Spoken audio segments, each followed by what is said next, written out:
Take two.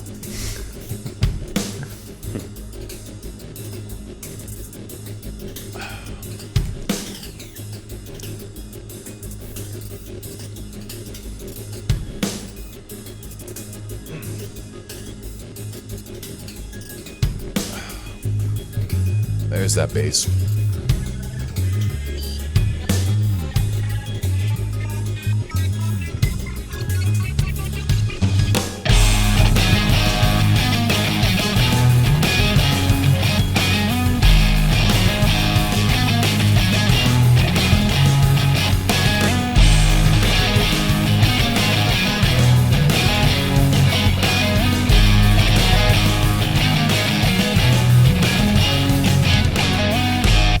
Welcome to Man vs. World. I am your host, Mark Queppin, and I am joined, as always, by Pete and also by Derek here, who's becoming more and more of a mainstay on the podcast. Let me get a little shout out in the comments for Derek. Just, make him feel good. He needs some comments to pump him up a little bit here.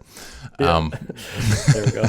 But today we're going to be continuing our conversation around the new God Mode operating system. If you haven't checked out the brand new guide that we launched, please make sure you click the link in the description and get it. It is a high performance operating system, particularly targeted at Christian men who are leaders, influencers, and I guess, like ministry leaders and stuff like that.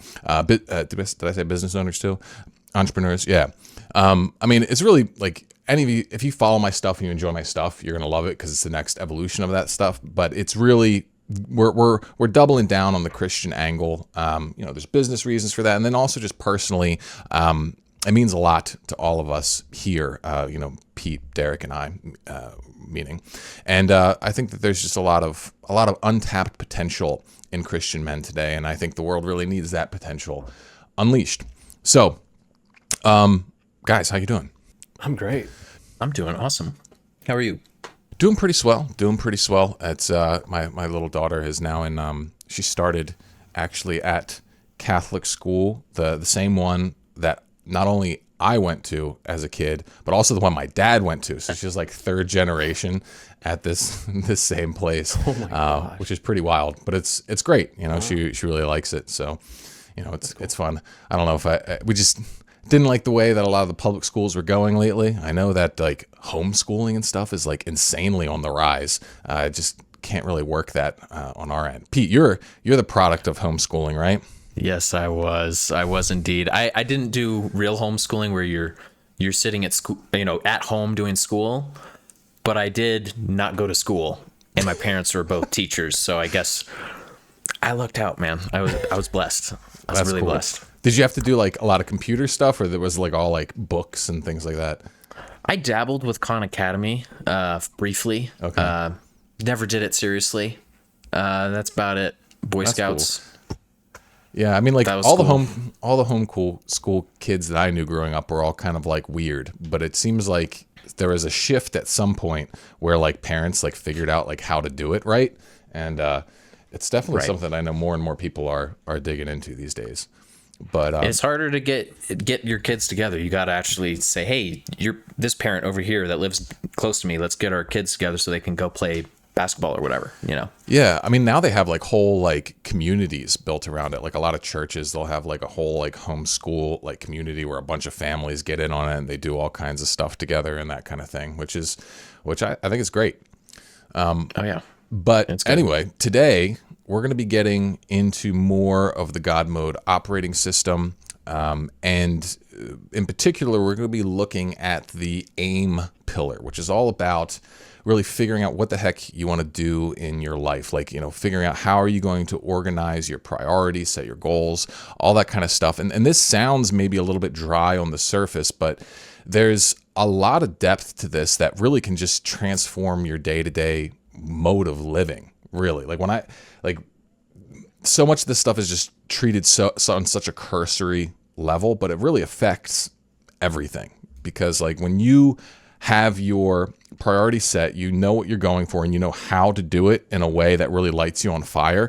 It's kind of like the compass that you keep coming back to orient yourself. Like I remember I was writing an email today about how like the biggest thing that, well, not maybe not the biggest thing, but one of the biggest things that really like separates, medium performers from incredibly high performers is how quickly you can reorient yourself when like life hits you with a sucker punch. Like, how long does it take you to get back on track when something goes south? Like, a business opportunity falls through, like maybe your laptop breaks, whatever. I remember back when I first started working with myself, just like things like that would like come along, kind of disrupt my flow. Like I could lose like days or even weeks sometimes of work. Just like either I would just fall into escapism, or I would just get upset and just like put my head in the sand, or I would just get like emotionally reactive and just do like impulse things. And really the big thing that determines how quickly you can like get back on track is like how solid is like your self-management operating system. And I think this AIM component really starts to dial in like the specifics of that sort of work. And we can put up the visual of, for anyone who doesn't know what the framework, because AIM is part of a triangle visual that goes in the center of the whole God mode operating system. So if we can have the visual up so you can see, there's the dignified sacrifice, which is in the middle. You got the future self on the top, you got the instinct and intellect on the right and left, and you got the past self on the bottom.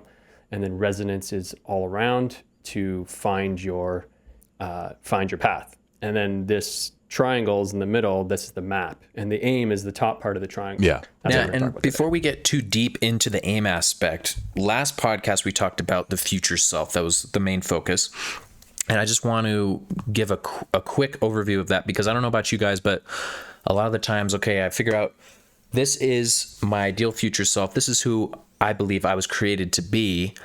Now what do? I pick a goal and I'm running after it.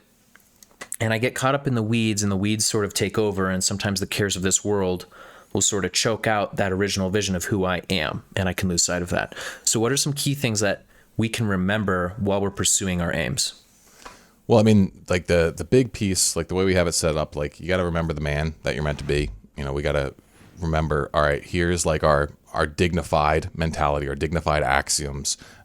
Here's like what we feel called to, and here's kind of like we have an idea of what our unique style is, like how we move through this world, like what are our strengths, what are our interests, and that sort of thing. And so that'll kind of keep you anchored, and that's like the first part of the map.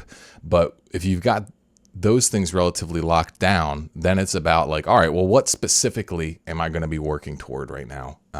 And that's the key. So if you can get those things laid down first, and those are relatively static. I mean, you will, not completely, like you will continue to update that as you gain more experience and insight and whatnot, but it's not something that you need to be fiddling with constantly.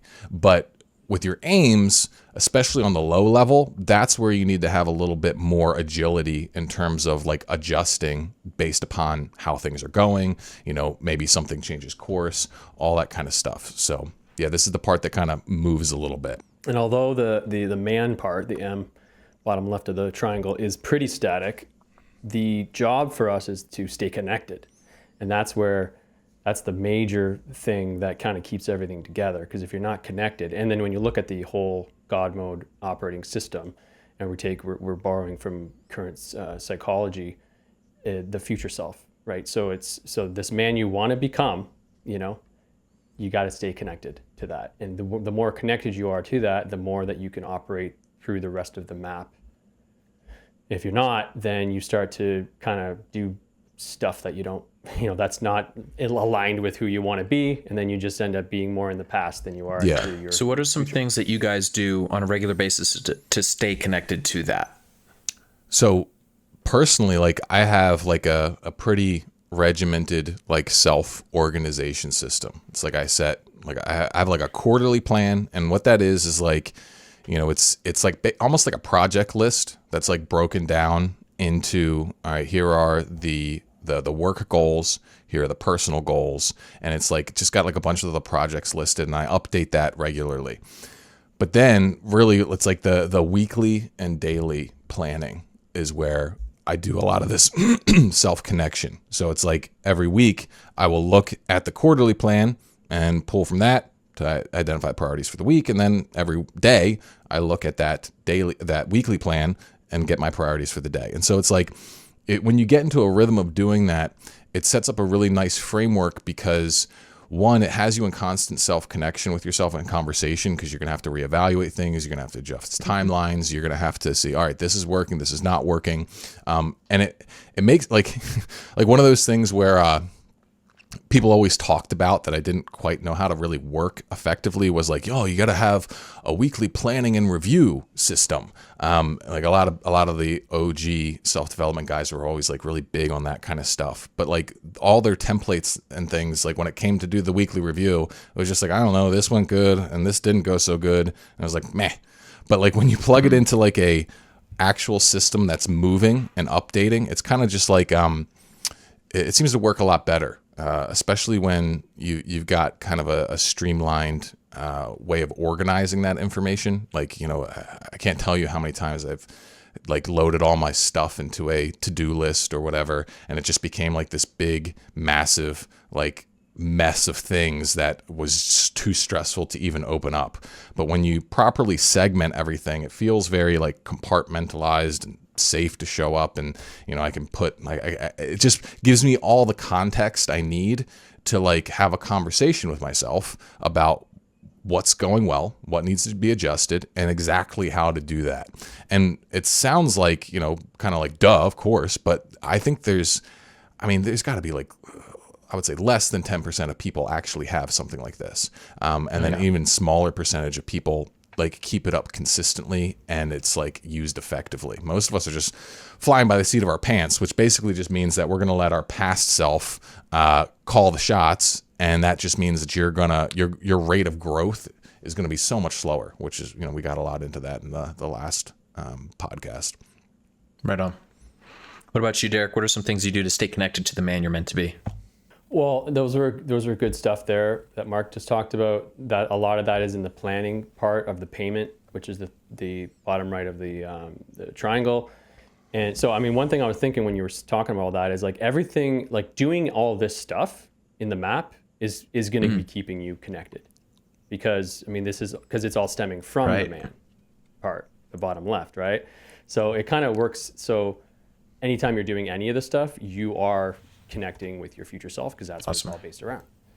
But additionally, like visualization is really huge. And I know, like for me personally, it took me a little bit to just kind of like get over the negative connotation I had with that, because I did a lot of that when I was years ago. And I don't know, for whatever, I think it had a lot to do with coming back to the faith and just having some negative associations with that word. But the reality of it is we're doing it all the time. But by using that, the more that you can visualize and imagine, and that's part of the aim right here is the HCG, the highest conception of good. That's something that for me has been really strong lately, but there's a lot of different ways. But I think like, we could probably do a whole podcast on that, like all the different ways to stay connected to the man that you want to be, your future self. But for right now, I think that's probably enough. Yeah. Visualization, that's a really big one. And one thing I didn't mention was, which we'll get into more here, is like the target resonance piece that we're going to be covering here. That's something that's baked into everything that I do. That's the part of the aim that I probably utilize more than anything else in all of the planning stuff that I do. So I'm excited to talk about that piece, because I think that one's like a game changer when you really get to understand that, and it just makes life like very cool. It opens up a different just lens on operation that I'm pumped to talk about. I'll add a little thing about the visualization, because I know like that's used a lot, like that word's used a lot, but there's actually some pretty cool things we can do to like to do that. And I think we can talk about that on another podcast, so stay tuned. But that'll be fun to get into more, because there's actually a lot more than just like sitting there and closing your eyes that you can do to facilitate that process, which kind of ties in with HCG stuff. Yeah. So is that the first piece of this AIMS? Let's dive into the AIMS. So what is the AIMS?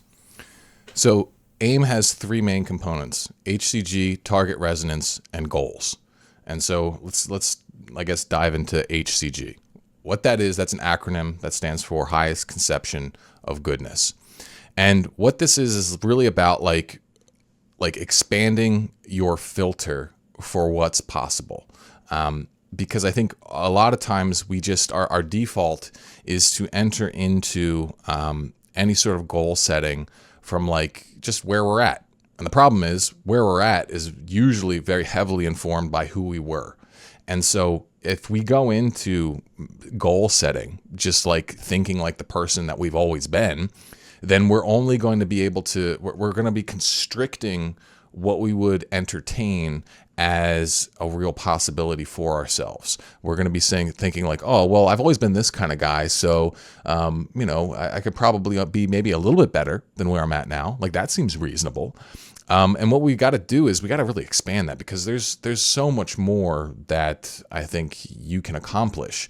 And the first step of it is really just opening up that filter and thinking like, well, what's the most good thing I can create here, and I think that this starts to erode a lot of the binary sort of thinking that really hamstrings people. Like one of the big things I learned, like when I was trained to be a life coach, is this idea of creating like win-wins and stuff like that. Like realizing that, okay, I don't need like it's not just like I have to, like in order to win in business, it means I have to lose in my personal life. A lot of people have that kind of binary, or it's like, oh, if I make a bunch of money, then that means I have to beat these other people and they're not going to be able to make the money. But when you think about, well, what's actually more good than that? Well, what's more good than that is that, well, I make a bunch of money and I help other people make a bunch of money. And it also helps my personal life. It doesn't just stomp all over my personal life. And yes, sometimes there may be trade-offs and stuff that we have to consider, but we got to start the conversation from a place of like, well, what if everybody wins, and what if everybody gets exactly what they want? And you can start, pulling things back from there as circumstances demand. But if you don't start from that broad perspective, then you're already going to be, taking off from like a losing like starting point. Yeah, HCG is like my favorite, I think, out of all this stuff, because it's just, you mentioned it to me a while back, and I thought this is great because, well, first of all, imagination is a huge part of it. Like if you don't have the faculty of imagination, I think that's like the piece that if you want to increase your HCG, you've got to increase your imagination. And I'm kind of an idealist, so it's like I always kind of think this way. So I just love the phrase because it just kind of put it all into a nice little thing to understand. But it's like, how can you look at something and go, okay, what's the ideal situation? And then how can I make it even more ideal? Right. And that's where you can start, getting your imagination in there. And how do you do that? Well, it's like information, like getting more input and like getting inspired by other things, whether it's other people, other methods of thinking, other art, other whatever it is that just more input, I think like helps you draw from different things, get inspiration from things, and you just go, how can this be better? It's like looking at a garden, it's like, or a piece of dirt, right, in your backyard. And you're like, what can this be like, right? And it's like, I could make a garden. It's going to be like this and like that. And how about if I make you're basically designing, right? And so it's just like, you need to have patience as well, because I find that some people can get like a little, you need patience and hope. Yeah. I'm just thinking of this off the cuff here, but like, if you don't have any hope, then you won't be able to allow yourself to actually go there. Right. It's like, because people often most people will get discouraged. They'll think, well, that's not possible. But, and they keep saying that, and then you just stomp on everything that comes to your mind. And that's like the big no-no in like imagination. You got to allow yourself to just kind of go with it. But I think this is a place in this whole triangle and in this whole framework where you can have a lot of fun, and you have to allow yourself to go there and give yourself permission. This is a really big practice that will fuel the whole your whole journey here. Yeah, and one thing that you want to keep in mind as you do this, especially if you're interacting with other people, is that not everybody is ready for this kind of thinking. Yes. You'll get strong pushback from this. Like, It's like, for example, someone who like, I'll use myself as an example. Okay. It's like, I went to school, got a software engineering degree, had a good software engineering job. And I was like, I think I want to work for myself. I'm going to make YouTube videos, and I'm going to be a life coach at age 23. And because I had this vision, I had this highest conception of goodness, and it seemed totally legit and possible to me. But then everyone else, they didn't know what I was thinking. They didn't expand their perception. They were putting their filter of like what they expect from a 23-year-old on me. And a lot of people kind of tried to discourage me from it. Luckily I did have some people who, the most important people were willing to, support me. But the thing is, like, you will get pushback from people when you have a big vision, especially if it's a good vision, if it's an ambitious one, a positive one, because people are cynical and jaded. And that's a protective mechanism, because if they can put that filter of like, it's too hard, you can't pull that off, then what that really does for them is that gives them permission to not think big. And it can be scary. It can be scary to like wade into the waters of looking at your daydreams with a level of seriousness, right? That because then like all of a sudden it's like, oh, well, if I could get that, then what the hell am I doing, right? Like it makes you start second guessing your life choices and all that kind of thing. And some people, they're not ready for that kind of conversation. They're not ready to examine that. And so the knee-jerk reaction is just try and shoot you down. So as you start expanding your HCG, expect some pushback from people and realize that, if you're not getting that, then you may not actually be thinking big enough, to be quite honest with you. You're like, if no one's dumping on your vision, then chances are it's probably not like big or ambitious enough for you. Yeah. Yeah. I like to think too of heaven, because heaven would be this concept of like the most, unexplainable experience of goodness, right? And so like we're living in our world right now, and there's some finiteness to it. And so we can't actually have heaven here. We have heaven, after life. And we're trying to bring in as much of this heaven idea into our world right now and into your own life. And it's like, wherever we are right now, it's like there's this ever expanding, because it's infinite, possibility to increase our highest conception of good. And like, how beautiful is that? So it never freaking ends, and we can bring that into our life. We can bring it into every parts of our life. We can bring it into our business. We can bring it into our goals. We can bring it into a daily thing, like with your partner. It's like, oh, here's this little thing that I'm about to do with my partner or my friend. What's my highest conception of good for this one thing? Right. Like going out for a coffee. And out of just thinking about that, you might go, oh, I'm gonna give them a big smile and a big hug.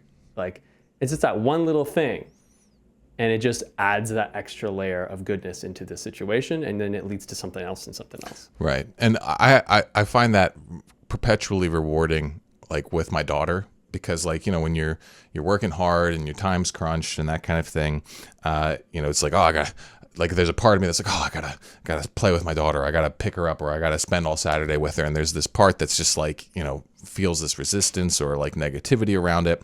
But then I think like, okay, well, what if this was awesome? What if like I really went all in on this thing?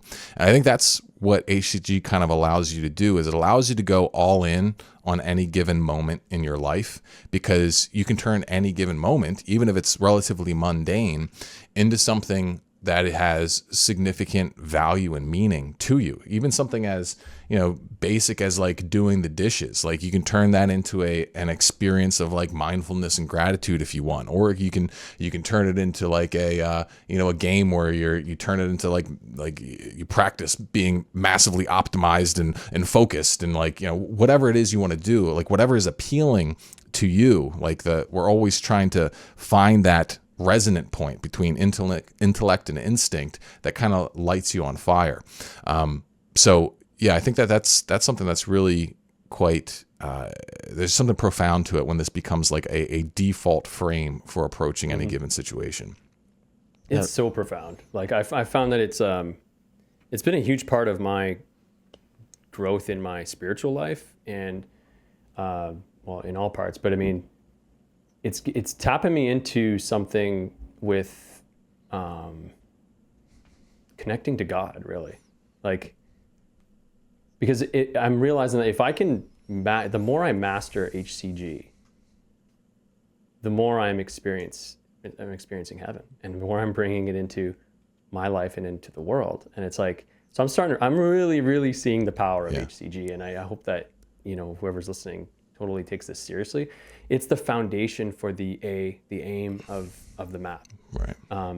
So that's why we put it in there as because it's not really like a thing, but it's the substratum to the aim. Because if you don't have it, then your aim's not going to be that exciting. And it's not going to live up to the biggest potential that might be possible for you. Right.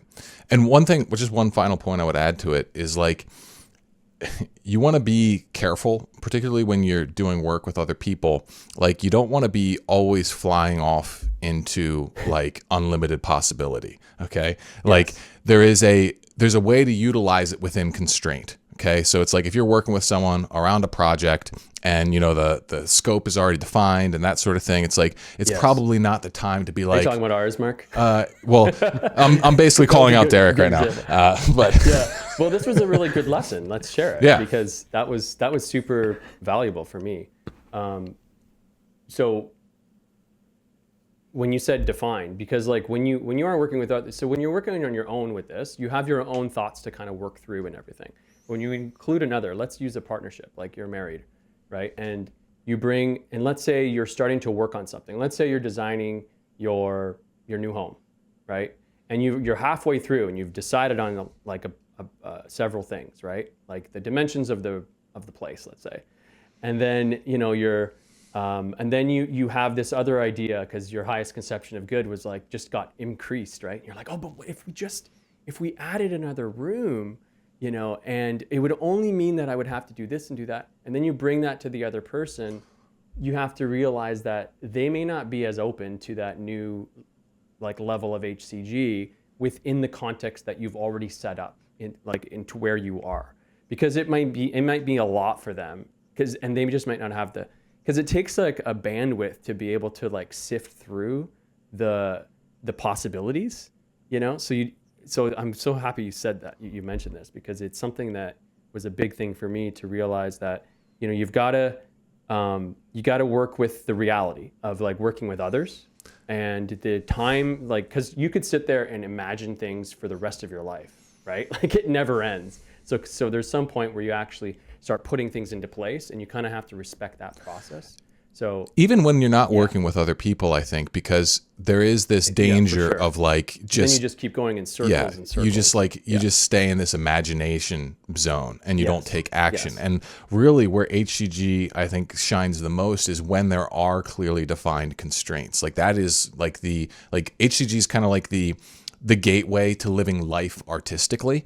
And you can't create art unless you have constraints. Like if you want to create music, well, all right, what music or like what instruments are you going to use, right? You have to define that. You have to are you going to paint? Okay, what colored paints are going to be on the easel? Like there has to be a limit. And when that's actually a huge point. Yeah, is the constraints, and that's how HCG.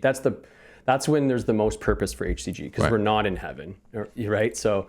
That's actually a huge point, is the constraints. Right. And so the constraints, if you set it up properly, that's the man segment. That's the man that you want to be. And that becomes kind of like your set of constraints. And you're like, all right, well, what's the greatest thing I can create within these constraints? And there's still kind of like that unlimited upward mobility we don't put a ceiling on, but we do limit the pathways that we're going to be considering, because that's what allows us to really start getting focused and taking action.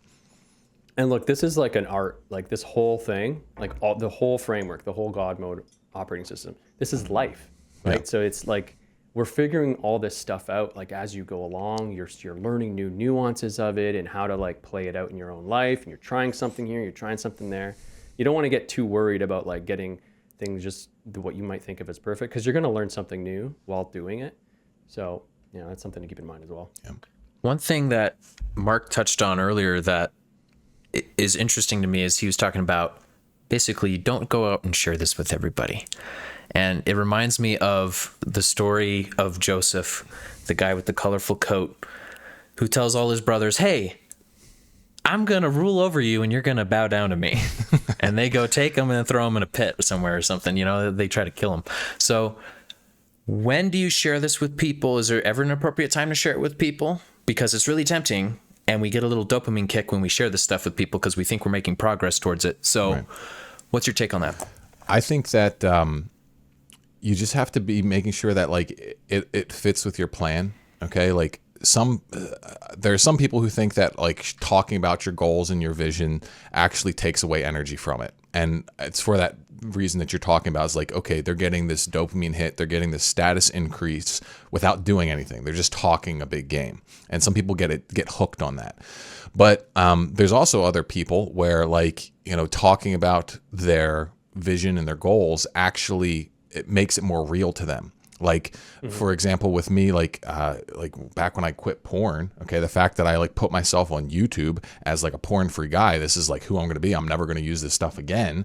That provided a level of accountability and realness to it that made it so that like, okay, well, I can't go back on this because like then everything that I'm doing is going to get undone. And so you got to like in part figure out like how you work, but then also it's just, you got to figure out like, is this actually serve my goal, right? Like for me, promoting my lifestyle, that served my goal of helping other people step into that lifestyle as well. Like you just bragging at a party or whatever, that doesn't really do anything for you. That just gives you kind of that cheap high. So I think it's something each individual is going to have to feel out, and everyone's got a different style around it. But that's the style piece. It's like, are you someone who wants to talk, or you just want to be like, go into monk mode, disappear for a year, and come back and be like, hey, check this thing I built. Yeah, and you also got to be like thoughtful of who you're sharing it with, right? You want to share the stuff with people that are going to encourage you and give you, and if they're going to give you feedback, it's going to be like constructive. And but yeah, I agree with everything you just said. Like you gotta think for yourself and based on who you are and all that. But there's no perfect right or wrong, because there's evidence that both sides for both sides. Yeah, right on. Okay, so we got the HCG. What's the next piece of this puzzle here? So the next piece is my personal favorite, which is the target resonance. Okay, so like you've expanded your conception of what's possible with the HCG, but then we got to start working towards something. Now the thing is, like, sometimes you just don't really know what the exact goal should be. You might just have like the vaguest notion. And for some people, even when they start thinking bigger and then it starts coming to the next step, like, okay, well, how are we going to start taking action on this? They get filled with anxiety. They get filled with maybe a sense of inadequacy or maybe imposter syndrome, or all this other kind of negative emotional stuff comes up. And this is a big problem, because your ability to choose your path, to map your path forward and everything like that is heavily influenced by your emotional state. So if you are in a negative emotional state while you are going through this process of, creating your goals and your plans and all this kind of thing, your decision making is going to be dramatically impaired. And so this is something that I've seen happen constantly. So like, for example, a guy who maybe runs a business, and his business is just like maybe something broke, like a big piece of equipment broke or whatever. And all of a sudden he's dealing with this financial struggle. If he just goes into a state of stress and worry, the decisions that he's going to make to try and solve that problem usually end up actually exacerbating the problem. This is kind of like the law of attraction in action. So like, that guy who's stressed about money, maybe he starts, all right, well, I gotta fire this person. I gotta cut this expense and cut that expense and yada, yada. And he's just myopically focused on like making this immediate feeling decrease. He might actually end up putting himself in a position where, he cut all this stuff. Now his business runs worse, and it actually performs even more poorly, which actually just increases his financial stress. And so what target resonance is about is like, okay, before we actually start picking our goals here, what we need to do is pick our emotional state that we want to feel. Okay, because at the end of the day, every single goal that we set is we're ultimately doing it to create some kind of feeling. That's what we all want at the end of the day. If we could like do something that just put us in instant bliss in heaven, that's what everyone would do. Okay. Because at the end of the day, we only care about the quality of our experience. Like, what is it that we feel? And so we put this very much at the center of the aim part, because what we're looking for is like, all right, what's the ideal, like, what's the feeling I'm looking for if I solved my problems and I met my goals perfectly? What is that end result feeling I'm looking for? And you can do this on a macro level for your whole life. But I use it constantly in just little minute things. So it's like, if I'm creating an email, for example, it's like, all right, how do I want to feel at the end of this email? How do I want to feel about this email? What kind of feeling do I want to create in this person? And I allow myself to imagine that I did it perfectly. And I say, well, what would that feel like? Am I fired up? Am I just at peace? Am I, feeling like a sense of clarity? Like, what is it exactly? And this like puts you in a place then, when you calibrate your brain for that end result, what ends up occurring then is you have this filter where you can then look at various different goals and say, all right, does it resonate with the end feeling I'm trying to create? Is there a match, right? Does it go ding? Oh yeah, that clicks. Or does it go like clunk, clunk, doesn't fit, right? And so this is like the really where the instinct and intellect is most maybe practically put into play in the whole map aspect, which I think, when you get it down, it makes life almost like musical. Okay, it's like, people say, he's playing chess or I'm playing chess while he's playing checkers. Okay, it's like, well, forget chess or checkers, play music. Like, what you're looking for is like you're like surfing vibes here. It's like you're trying to constantly. Yeah, I said vibes. I was just gonna. I was just gonna say that you did an awesome demo of this in the momentum method. I don't know if we ended up using that one. Did we end up using? Oh, really? Well, maybe really? we did. I can't remember if it was so cool. No, I'm pretty sure we did. I think we did. I loved it. It was so good. Like what you were just talking about this music. It's kind of like it was a great representation of kind of how we experience this process of finding that ding, ding, ding. Even just sitting at the restaurant table and picking something on the menu. Yeah. Yeah. So, I mean, like, sorry to interrupt. No. I mean, that was pretty much it. It's like, what you're learning to do. It's like, I was reading, I try to keep up to date on like popular self-development stuff, and Scott Adams, he has a new book out. He's the guy who created Dilbert. He has a famous like self-help book called How to Fail at Almost Everything and Still Win Big, where he introduced like a few different ideas that are like really popular, like the whole idea of systems versus goals. And he had another big one too, but he had a new book that came out all about reframing reality. And one of his big points was you want to manage energy, not just time. Because like your energy has a much bigger impact on what you end up doing with your time. So for example, if you've got an hour of like super high energy, clear brain, focus, motivation, you can get way more done in that hour than like an hour where you're like drained, stressed, and worried. And this idea of target resonance, it takes this idea of managing energy and really turns it into an art form that you can master and perfect, so that you are constantly like surfing like your optimum headspace for high performance. This is really interesting to me, and I love this concept. It reminds me of something I heard. There was this Christian minister who went to go talk to Will Smith at his house. And so he walks into Will Smith's house, and there's this gigantic wall covered with Post-it notes. And the guy goes, what is with all this? And Will Smith goes, oh, this is the movie I'm working on. And he goes, wow, this looks incredibly convoluted and very difficult. How on earth do you start something like this? And he goes, oh, well, that's the easy part. You start with the end scene, and everything else is just building up to that. Right. That's what how a lot of art is created. It's like, I want to create this one scene, right? I want to create this one moment of impact. I was reading this one book about storytelling, and the guy's whole theory on how to create an incredibly compelling story is like, the whole story should be built around making people feel one specific thing that you really care about. And when you get that key like feeling locked down, then that gives you the energetic infrastructure, the energetic skeleton that you can start adding like the practical meat on top of. But that's not just for like, telling stories, it's for living your story. So by like dialing into that point where it's just like, oh yes, that's what I want, and you can just imagine the feeling, you don't have any of the specifics yet, that's what ultimately actually lets you lay out the specifics to get to that state.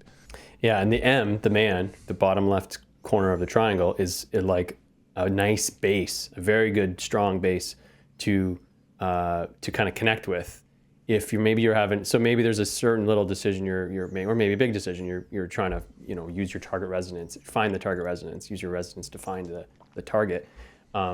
You would go connect to the man, the work that you've already done on the man that you want to be, the future self, and then that'll guide you to it, right? And then maybe for whatever specific thing, maybe it's a project or whatever, then you can go based upon that man, that space of how that person feels. Now, okay, how does that man want to feel about this thing? And that'll help guide, through the nuances of it. Yeah, because really, like, we have to be listening to feedback from all of ourselves, right? And this part is very much tied into making sure that the instinctual aspect of you is aligned, because this is necessary. Because if that instinctual aspect is not lit up, like if you're not pursuing something that feels good, then that part will not help you, meaning like your limbic system will not produce the neurochemicals that will drive you to be motivated and focused properly to pursue these things. And so we make sure we get that nailed down before we set any specific, like super specific goals, because if we can get the feeling locked in, then we already have the limbic system on board, and that's the engine, that's the thing that really determines whether you're going to end up doing something or not. Yeah, and I'm thinking the reason why you start with that, and you're saying like you got to get the instinct back into it, is because we're talking to men, right? And so oftentimes that's the part of the instinct and intellect that we haven't really learned how to use. It's like as well as we could. And normally, a lot of us are more intellect driven, right? So we're trying to find out the perfect answer to this thing, and it's like, okay, but there's probably many answers, many ways, and you're going to have to use your instinct based upon who you are. And so that's often an instinct. I think most guys can benefit from getting more in touch with their instinct. But I say that because it might be the other way around, right? And oftentimes we have to feed our intellect more information through the See, that's why HCG is important, because if you haven't thought of what might be possible, and then go find information about those possibilities, to then inform the new possibility, and then work your instinct with that. So you need the information to form the intellect, and then you need the connection with your instinct to listen to it. You're not pushing it away. You're not ignoring it. Like, for instance, I really need a break. I can feel it. And you go, no, I'm just gonna, but I can't because I got to do this thing, and boom, boom. And you're using your intellect too much. You end up neglecting the instinct that you need recovery. You end up having poor quality output. Right. Yeah. So you do need both, but oftentimes for us guys, we talk about instinct a little bit more than intellect. Yeah, and I would say another reason why I put so much emphasis on the instinctual aspect is because we live in the age of the internet. So like information is as easy to come by as it's ever been. And it's only going to get easier, barring, a total grid meltdown. Okay. So it's like right now, like we're drowning in intellectual, surplus. And what we really need is to reconnect to who the hell are we? What are we wired for?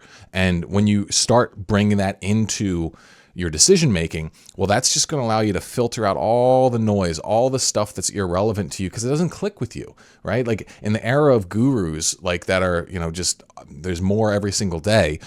They're always going to be telling you to do this, do that, do whatever. And really what we set up our program to be, like the God Mode operating system, it's more of like a meta system. All right. It's like we call it an operating system because like when you get this stuff down, you can install whatever thing you want to do, whether it's a business plan, whether it's a diet plan, whether it's like a dating plan, whatever the heck it is you're looking to do. When you operate from this place, this like kind of God conscious, this intuitive conscious sort of approach, you're going to be able to sort through all those intellectual options and figure out, oh, here's the one that really actually clicks with me. And that's the thing. Everyone's like, the big thing for most people is like they're lacking compliance, or they're lacking just the ability to make a decision so that then they can comply with whatever plan it is they come up with. Yeah, and then through dignity, we can actually interact with the intellect and instinct, right? Because without the dignity, we push away one of them, not listening to those parts of us. And then when we integrate, like integer, Cardinal Collins said this in the interview that I had with him, it's like integer, which is one, right? So we want to bring everything into one. And then once we do that, this is how this gets so powerful, where we're just starting to flow into action, flow into our performance, instead of having all this like clutter that just stops us. And that's why this is an operating system. It's like a smoothly operating system. And then we can add in other programs, because there's always something new, because those are new ideas, new intellect that comes into play based on experiences, science, whatever. And we solve them. We put them in, and they actually get done, because you start to do what you say you're going to do. Right. And that becomes the least part of your worry. And that's usually most people's biggest worry is, well, I'll say that, but will I actually do all that stuff? Right. You don't trust yourself, you know? Right. And even like really successful people, or people that you might think of are a lot further than you, they're still struggling with stuff like that. So this is everyone. Yeah. And that's why I think this is such a jewel, because when you have this, you start feeling like a certainty, like, oh yeah, well, it's gonna, my vision for my future, for the man that I want to be, and the good that I'm coming up with, it's gonna come to play. It's almost like when you really lock this stuff in, it's more than that. It's like more than just like you trust that you'll do it. It's like you won't really have a choice. It's kind of like how someone who's in a dysfunctional mindset, they know that they're stuck in dysfunctional, and they're going to keep doing these dysfunctional things, whether they want to or not.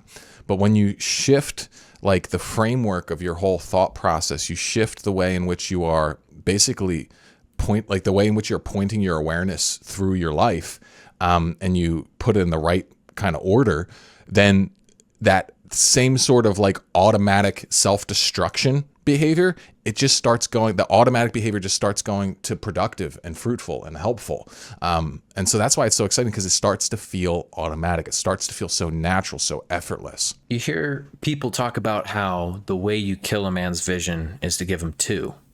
And it sounds like, based on what Derek's talking about, this is an excellent way to cut all the noise. It goes to what Rick Rubin was talking about. Mark and I were talking about this on a podcast a while back. Rick Rubin says, what's the least number of things I need to achieve the desired feeling that I'm going for? And it seems like the God mode operating system is a way of cutting off all the stuff that's not helping you achieve the main outcome that you're going for. Yeah, I mean, like we struggle with bloat today. It's like we are an age of excess. And really, if you want to be operating at your best, you got to be lean, you got to be focused. And, you can't force that. Like a forced focused, a forced kind of like constraint, that will just grind against you. That'll be something that'll be oppressive. It'll be something where it's like you feel like you have to constantly be killing like parts of yourself that you don't really want to kill. And it's like your choice then is to either wallow in mediocrity, or to actually inflict that violence upon yourself and cut off these other more authentic parts of yourself. And so it's like, this is the only way to high performance in an authentic way, where you're actually working with the fullness and the best that you have to offer. Just to add to like the eliminate part is huge. Like in our world, eliminating is so big, because there's so much stuff coming at us. Visions, whatever, so if we can eliminate, that's going to help a lot in keeping focused on your aim. So that brings us to the next piece of this. There's one more aspect to the AIM part of this whole formula. Am I mistaken? No, you're right. No, goals. Yeah. Oh, sorry. Oops. Oops, you spoiled it. So what are goals anything more than they sound? It sounds like, what's the difference between goals, I guess, and what we're talking about here? Because Mark just talked, you start with the ultimate feeling. Mm-hmm. So is the goal the specific thing that will bring you that feeling? How do you come to that? Yeah, basically. So it's like, say you want to get in shape, all right? And that notion is very vague right now. Okay, well, it's like, all right, well, how would you feel if you got in shape? That's your target resonance. And you can hold that resonance inside of yourself and you're like, ooh, I like that feeling. And you just plug into that whenever you're working on it. But then you need to be like, okay, well, let's define what the heck being in shape means for me. Okay, maybe it means losing 20 pounds and maybe we're going to put a timeline on it. I want to lose 20 pounds in 6 months or something like that. And I want to be able to deadlift, double my body weight or whatever it is. It's like, and this is where you just start getting specific with things. Like there was a model that they taught us back when I was training to be a coach called AIM SMART, where you basically are looking to create just, what is it? SMART stands for specific, measurable, actionable, realistic, and timely goals. So it's like you're just gonna nail it all down, and I think the AIM part was like, what's the ideal? Oh yeah, it's like the something like the bare minimum, the ideal, and then you're probably going to aim for something kind of in the middle. So it's like you're just dialing it in. So there's a bunch of different things you can talk about with getting goals, but ultimately what you just want is a specific outcome that you're shooting for. And the goals really start to be really useful when you have kind of like a series of telescoping sort of goals where you got maybe big high level ones, maybe at the 5-10 year mark, maybe even beyond if you've got that kind of clarity. But then you break them down, right? You break them down into, yearly, quarterly, weekly, daily sort of goals. And so like ultimately when I work on my daily goals, at least most of them, sometimes, especially at the daily level, maybe you're just taking care of some basic stuff that needs to get done. But a big chunk of them day to day, they should, like those little tiny daily goals should be serving my big 10-year goals, right? And if there's not that sort of linear, like nesting characteristic to them, then you're not going to make progress. That's really what it is at the end of the day. So it's like what you want is a host of goals, big ones, but then you want to chunk them all down. You want to make sure that you're only got a few number of goals really active at any given time. Because like the thing that's going to really kill you is if you start diluting your effort. And so, there's a lot that goes into how you might want to lay these out, how you want to because you can't do them all. Like you can get it all, you just can't get it all at once is one of the biggest things I've had to repeat kind of ad nauseum as a coach, especially because I work with ambitious guys. They want to do so much awesome stuff, and that's great. But let's bring it down a little bit. Let's get laser focused, because a few goals taken on with full intensity, that's actually going to allow you to reach all your goals much more quickly than if you just try and do it all at once. If you do it all at once, you're just going to burn out and not make any progress. I pretty much guarantee it. Yep. And so that leads to the thought about dignity, right? So this whole system is founded on dignity, and you got dignified sacrifice being like kind of the centerpiece of the whole framework. So we got dignified goals. It's not just any goal. When you do the work on the man part of the map, and then you work with your HCG, your highest conception of good, and you're using your target resonance, you're using resonance to find your target resonance, you can find your dignified goals. And so could you give some examples of some dignified goals and maybe undignified goals that are typical for most ambitious guys? Sure. So I think that one way to do to mess this up is to aim too big, too fast, where they'll say something like, I want to build a 7-figure business from scratch in 1 year. And it's not that it's impossible, but it's Do you have any conception of what that even means, how to do it, anything like that? Maybe a more dignified goal would be to aim for something that you know you could accomplish. It's like, I want to make my first $1,000 per month, and I want to get steady at $1,000 per month right now. And that would be particularly dignified if, you have limited amounts of knowledge, or you've got a high degree of, worry and anxiety. I think some guys, they just actually stress themselves out, and they feel like they listen to like these very inspiring, guru type teachers, and they think they have to aim for the stars immediately. Now, that, keep the highest conception of goodness, but when it comes down to actually constructing the goals, it's got to feel totally doable for you. Okay, it's got to feel like, hey, I could do that, right? Like, because if you can't maintain a good sign that you're falling into an undignified goal is that you're struggling to maintain the target resonance. It's like, if you, for example, go back to diet stuff, because everybody's got, familiarity with that sort of thing, or at least most people do, is like, if you think about your diet and it makes you kind of like, it fills you with kind of like anxiety or dread or worry, then that means that you're not listening to some part of you that's giving you feedback that's saying, hey, this doesn't really click. So that would be an example. Yeah, so I think that's a perfect example of like how, like, this stuff is so, when you bring target resonance into all of this, that's why this is, that's the power of this whole operating system, is that it's for you.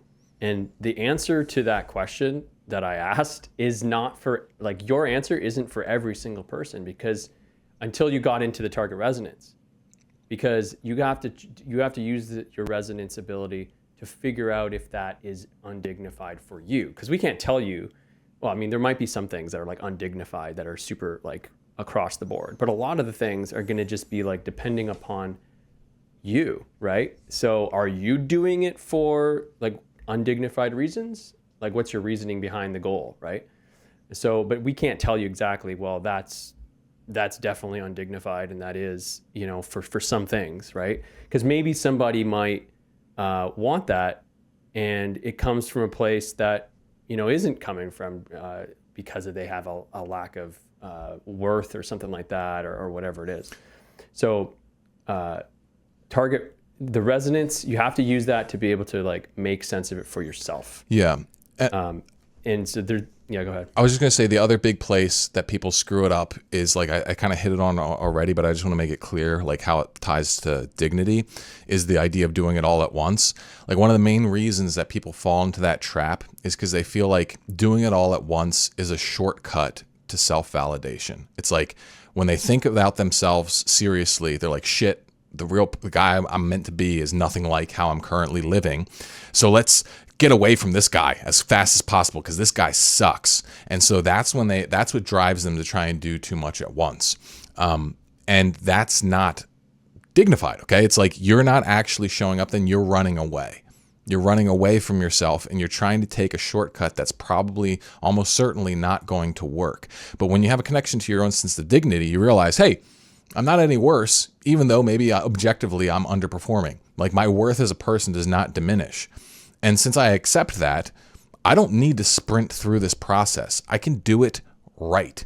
All right. It's like, I found that like in like when I first started, doing, like working for myself and stuff like that, I was very attracted to like, what's the fastest program? What's the hack that's going to like, allow me to turn things around the quickest and, make incredible progress in just, 12 weeks and that kind of thing. And as I've gotten older and smarter and experienced a heck of a lot more, what I'm really looking for is like someone who's going to take me to my goal as efficiently and sustainably as possible. It's like, what's like the thing, like they say that's like, okay, just for example, say it's the weight loss thing. If someone loses weight slowly over a year, their chances of like maintaining that weight loss are like way higher than someone who does like a crash diet and starves himself for a month. You do that, your chances of relapse and weight gain and potentially even gaining more weight are actually very high. It's like what you're looking for. Right, exactly. So it's like the fastest way in many cases is actually a little bit slower than like the theoretically most optimized path, because they will actually get you there, and then you'll most cases. keep going. You know, there are Unless exceptions. you ask a question like, you know, okay, if I win the lottery, that's, you know, the 95% or whatever, you know, lose all their money. So that I'm likely going to lose all my money unless, you can ask that question, unless, okay, what's the unless piece? Well, unless I get like, I go through a whole program on, you know, financial literacy or whatever. Okay, then I can do that. Right. Yeah. So asking that question, unless, I think, where did I get that from? It was Dr. Ben Hardy with 10x is bigger than, or easier than 2x. He talked about that, the unless. I think it was from another dude, Daniel, I can't remember the name, but anyhow, very powerful statement to ask yourself, unless. Yes. Yeah. That is interesting. It's a way of challenging. It's going back to the HCG and challenging it. But this is an example of like the HCG in work, and how it can be kind of. You have to. It's like it's an art. Yeah. You know, it's like you're gonna use your resonance to figure out where you want to go. You know, if it's gonna make you so stressed out, you know, it's just like, well, you know, that's a good sign. But the stress might be based upon some lack of information on the intellect side. Could be. Yeah. So, but it's an art form, and we're all unique, and we're all like imperfect, and so you got to find the thing that's gonna work. Right. So much of it's like finding the poles, and then you find that middle piece. So it's like we have instinct and intellect. We want to find that intersection point. But I think also, like, you know, as you're talking about the HCG there and this unless concept, like there's a flip side to HCG as well. It's like, all right, what's the highest conception of goodness? Okay, it's this great thing. Well, it's like, what's the way that we are most likely to absolutely screw this up? How do we avoid that thing? You know, it's like, instead of like, there's some kind of razor, like there's all these like mental models for thinking. I can't remember the name of this one, but it's like, instead of trying to be really smart, okay, what are the things that you can do to avoid being dumb? And like you factor that in, that's like the flip side of the HCG. And it's like, okay, well, that's in many cases, and for most people, the dumb thing that you could do, that's the past self. That's like, all right, how does the old dysfunctional me, how does he screw this up? And you get awareness around that, and you avoid that thing while staying open to the highest conception of goodness. You're probably going to find your resonant path forward. Yeah, I think his name is Daniel Gilbert. It's he did work on constraint theory, which we've talked about, and he talks about when you're the decision making process, you plan, like you ask yourself, like, what's the worst case scenario, right?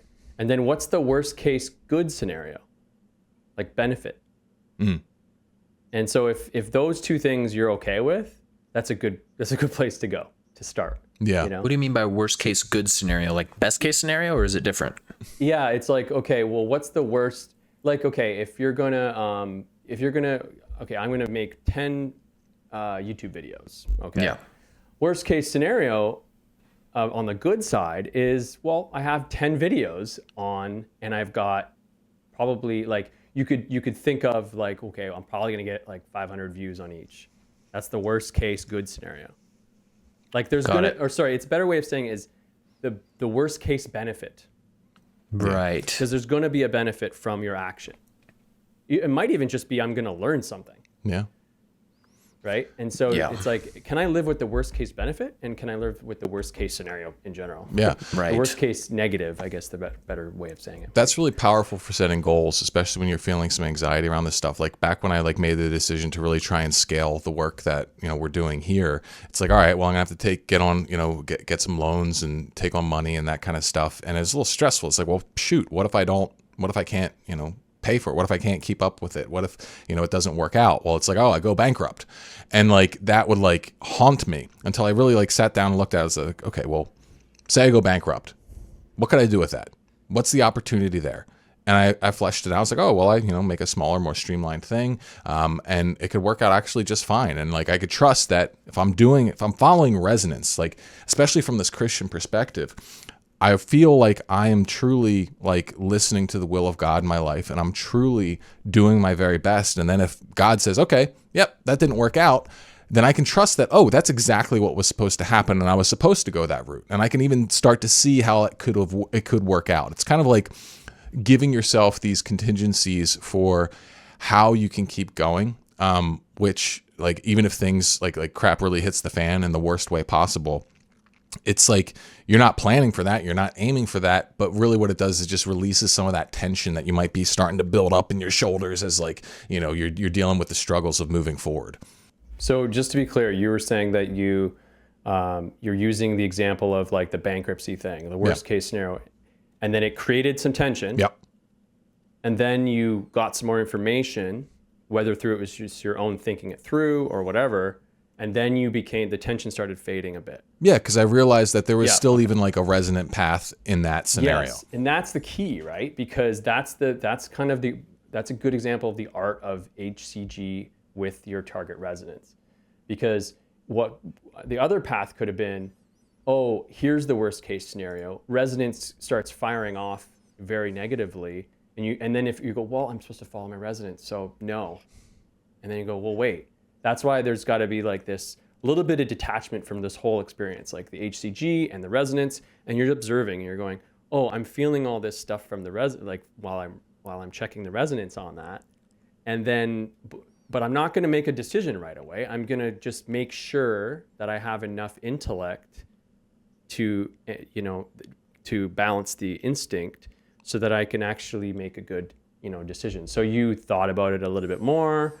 And then you're like, okay, with that more like different perspective, that actually changes my resonance now. Right. Okay, now I'm going to make a decision based on that. So that's a good example. Right. And you bring up a good point around like resonance and stuff. It's like you don't want to just pay attention to what's resonant. Okay.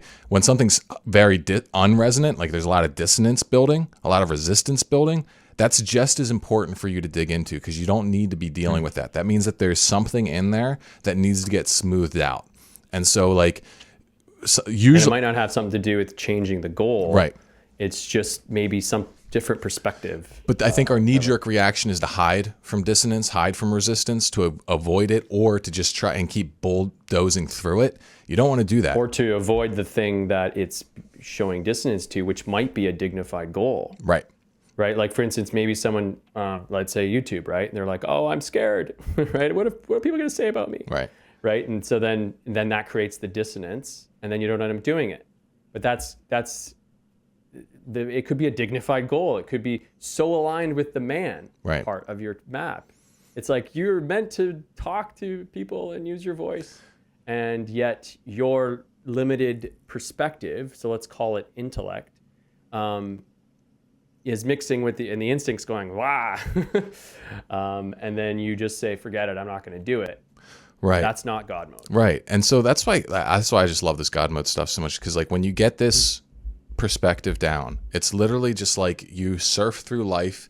You're like grabbing onto like, riding these sweet waves of resonance, but then you like run into these knots of dissonance, and you just like poke them and you prod them and you open them up, and then you find the little, it's like a Rubik's cube, and you're like, oh, here's the part that clicks all this into place, and then all of a sudden a whole new wave gets unlocked and you ride that. And it's just like you're living on this energetic, spiritual sort of plane. And I think that's really what it means to be living like in the spirit. So of God. And that's why, we do this stuff. So bam.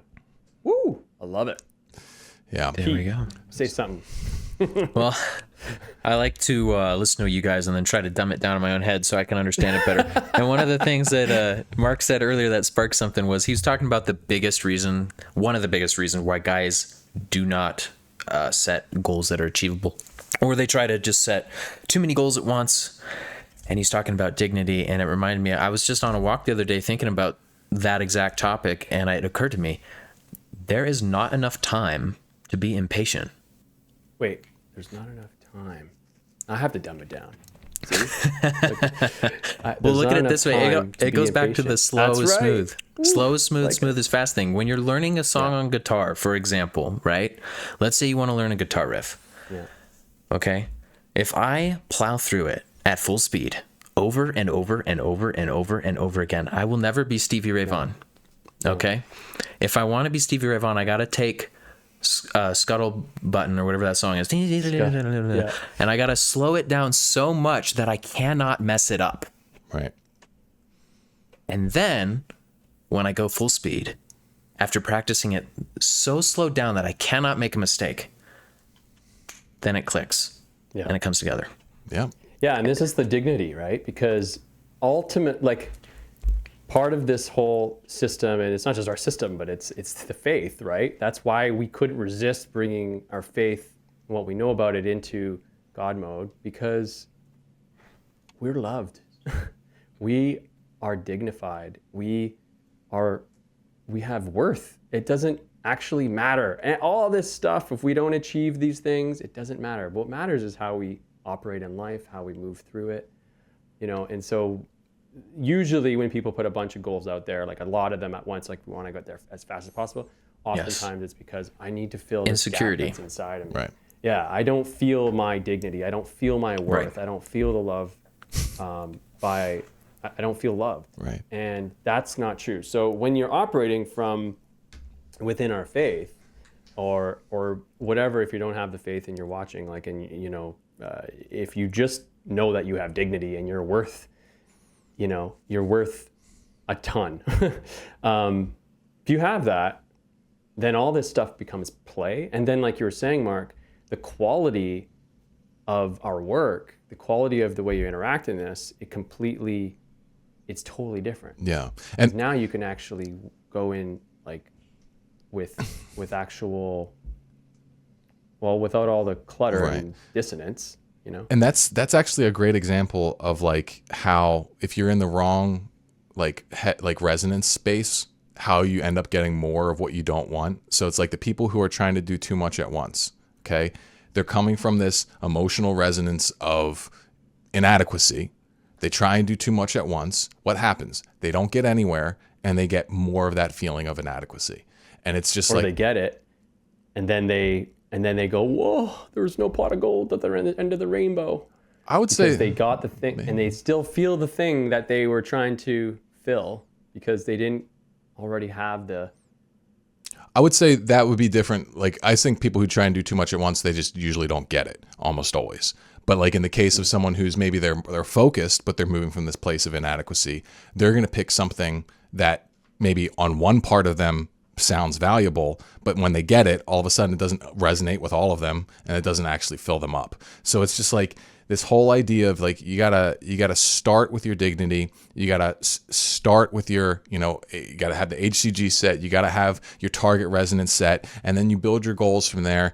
That's the recipe for success, especially when you're founded in the man aspects of the dignity, the callings, and the style, all that kind of stuff. It all lines up. So, I think we're pretty much at time here, and I just want to encourage all you guys, if you like what we're talking about, make sure you click the link below and you download the God Mode Operating System Guide. We put a lot of effort into it. I think that it's really powerful when you start utilizing this thing. It'll give you a framework for orienting yourself and unlocking high performance in your life. And particularly you Christian leaders out there, your business owners, influencers, people who are running ministries, that kind of thing. Like, we want to help you, okay? We want to help you unleash your potential so that you can be the radiant force of good in this world, because the world desperately needs you. So click the link, check it out. Thank you so much for joining us today. Thank you, Pete. Thank you, Derek, for being here.